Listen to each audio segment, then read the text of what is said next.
Eu estava indo para uma fazenda no interior de São Paulo para um feriado prolongado, 9 de julho. A minha namorada, Andréia, cochilando no banco do lado.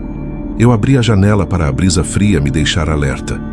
Eu estava dirigindo por uma estradinha secundária pavimentada, já no interior do estado, no meio do nada.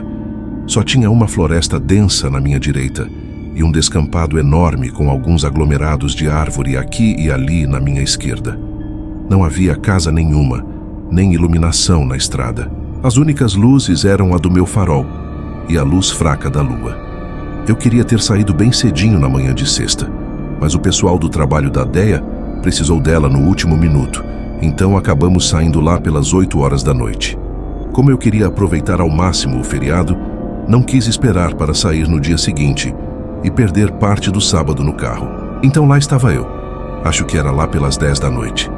Dirigindo por uma estrada quase deserta, com só o meu farol iluminando a estrada à frente e a lua iluminando um pouco a paisagem ao meu redor. Eu notei um pouco de vapor saindo das frestas das laterais do capô do meu carro. Isso não era incomum de acontecer, sendo um carro antigo, com luzes de aviso fracas demais e com mangueiras que pareciam saber a hora mais inoportunas para arrebentar. Adicionando a isso, um radiador que superaquecia no verão ou quando usado por um longo período de tempo. Como era inverno, eu não liguei muito para o radiador, e como dizem, o que os olhos não veem, o coração não sente. Mas algo realmente estava soltando vapor debaixo do capô. Então eu acordei a Déia e expliquei que tinha que parar. Enquanto eu diminuía um pouco a velocidade, Déia abaixou a janela dela e olhou para a linha escura daquela muralha de árvores. Ali, ela falou, apontando para a frente. A uns 20 metros lá na frente tem um acostamento de terra. Diminuindo a velocidade, me sentindo seguro por nenhum carro ter passado, a gente já fazia alguns quilômetros, eu vi o acostamento, de terra, comprido o suficiente para caber 2 carros, à direita da estrada. A área de terra, assim como toda a lateral à estrada, era beirada pela grande massa de árvores da floresta, dando a aparência de um semicírculo cortado ao meio pela estrada. Eu encostei e desliguei o carro, deixando as chaves no contato. Eu peguei uma lanterna e com os faróis ligados, eu saí do carro e fui para a sua frente, abrindo o capô ver o que tinha acontecido. Como já imaginava, o radiador tinha superaquecido. Eu abaixei um pouco para dar uma olhada entre a abertura do capo e a parte de cima da frente do carro para olhar para a Déia pelo para-brisa. Eu ia pedir para ela trazer a garrafa de água que eu guardo atrás do banco do motorista, para que quando esfriasse um pouco, eu colocasse mais água. Esperando ver ela cochilando ou me olhando, eu fiquei surpreso de ver ela olhando com os olhos arregalados, com a boca aberta, na direção da janela do motorista. Ela estava pálida como um fantasma. "O que você está fazendo?" eu perguntei para ela. Ela continuou olhando para o descampado, apenas levantando o braço na direção em que estava olhando. "O quê?" eu perguntei, voltando para o carro. Enquanto eu voltava, eu olhei para o descampado que estava iluminado pela lua. Eu vi um agrupado de árvores lá no fundo, um pinheiro solitário mais perto na linha da traseira do carro, e a uns 30 metros, quase que paralelo à estrada, um pequeno muro de tijolos de mais ou menos 1 metro de altura. Um pequeno bosque começava a uns 40 metros de onde o muro acabava. "E?"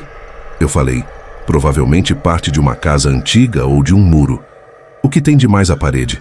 Enquanto eu entrava no carro e fechava a porta para esperar o motor esfriar, ela falou baixo e devagar, "Não é o muro de tijolos. Foi o que eu vi olhando para a gente de trás do muro." Eu olhei para ela e falei, "Que? Para de enrolar." "Fica quieto," ela falou. "Se eu..." Aí ela parou de falar de repente e o olhar dela passou de mim para a parede.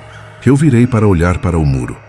Eu vi uma pequena forma humanoide, branca como a lua, meio arqueada, com um pouco menos de 1 metro, parada na frente do muro.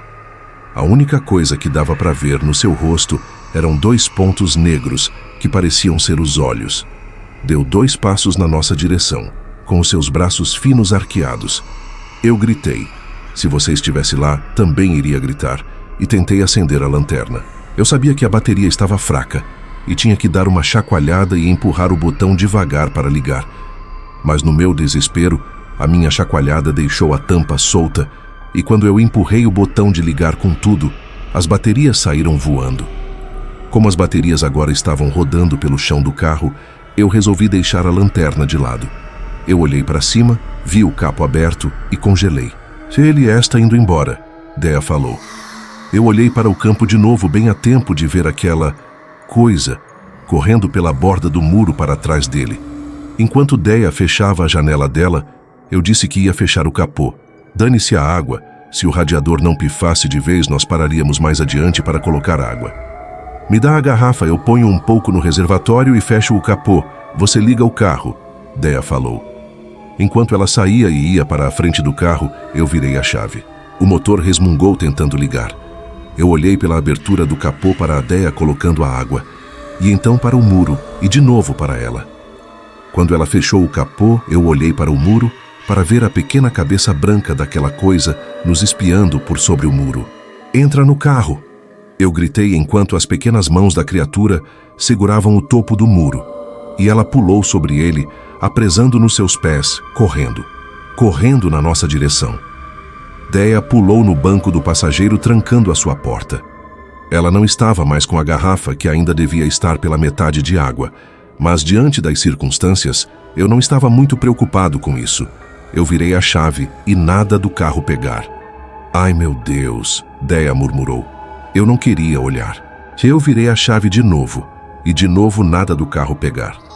Dea quase deitou em cima de mim, esticando o braço para travar a minha porta com uma mão e fechar a janela com a outra. Era uma dessas janelas de manivela. Vai, ela falou assustada enquanto sentava no banco dela de novo. Com mais uma tentativa, o carro finalmente pegou. E enquanto eu pisava fundo no acelerador, eu olhei para o campo. Aquela coisa estava a apenas alguns metros da beira-estrada. Da beira do outro lado à estrada, graças a Deus, mas perto o suficiente para que eu pudesse olhar o seu rosto.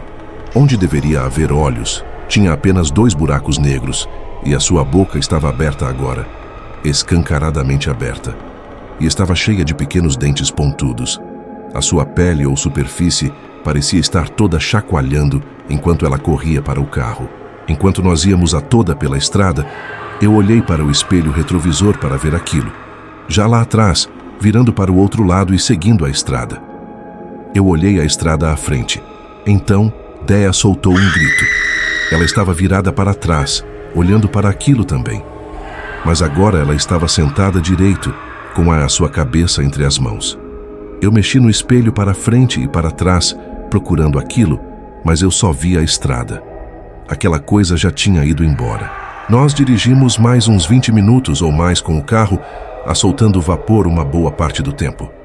O carro superaqueceu de novo, enquanto entrávamos em uma cidade. Só então Dea me deixou parar o carro. Enquanto nós estávamos parados e esperávamos no primeiro posto que vimos, eu perguntei o que aconteceu. Eu estava olhando aquela coisa. Ela parou na beira da estrada. Ela falou, eu sei. Eu falei, eu vi ela indo embora. Ela falou, estava indo embora. Mas enquanto ia, a cabeça virou toda para trás e estava sorrindo vendo a gente ir embora. Não preciso nem dizer que quando voltamos nós saímos 10 a.m. para ter certeza que chegaríamos em casa bem antes do anoitecer. Se você gostou desse relato, não deixe de compartilhar, curtir e se inscrever no canal. Quando o relógio marca 3 da manhã, o terror desperta. Até o próximo vídeo.